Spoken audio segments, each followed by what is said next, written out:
बिस्मिल्लाहिर्रहमानिर्रहीम। अस्सलामुअलैकुम। Radar news में खुश आमदीद। मैं हूं आपका होस्ट कासिम। उम्मीद है आप सब खैरियत के साथ होंगे। जैसा कि आप सबको मालूम है कि मौजूदा हालात काफ़ी कशीदा हैं। हिंदुस्तान मजलूम कश्मीरियों पर जुल्म व सितम ढा रहा है। पिछले 17 रोज़ से कश्मीर में कर्फ्यू है।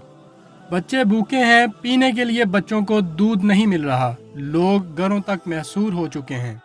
लेकिन इसके साथ साथ अल्हम्दुलिल्लाह अफवाज पाकिस्तान के जवान चट्टानों की तरह खड़े हैं और LOC पर मौजूद हैं और बुज़दिल आर्मी को मुंह तोड़ जवाब दे रहे हैं, जिसके नतीजे में आप पहले भी काफ़ी वीडियोस रडार न्यूज़ पर देख चुके हैं कि बहुत सारे हिंदुओं को जहन्नम वासिल कर दिया गया, इनके बंकर और चौकियों को तबाह कर दिया गया।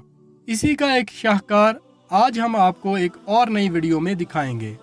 मुझे वो वक़्त याद आ रहा है जब हिंदुस्तान ने पाकिस्तान में दहशतगर्दों के ज़रिए हमारे हज़ारों पाकिस्तानियों और पाक आर्मी के जवानों को शहीद करवाया और TTP जैसी दहशतगर्द तंजीम को खड़ा करके पाकिस्तान में दहशतगर्दी करवाई, और फिर कराची में अल्ताफ़ हुसैन जैसे दहशतगर्दों को MQM जैसी दहशतगर्द तंजीम की जिम्मेदारी सौंपी। तब कराची में हर चौक चौराहे पर बोरी बंद लाशें मिलती थीं।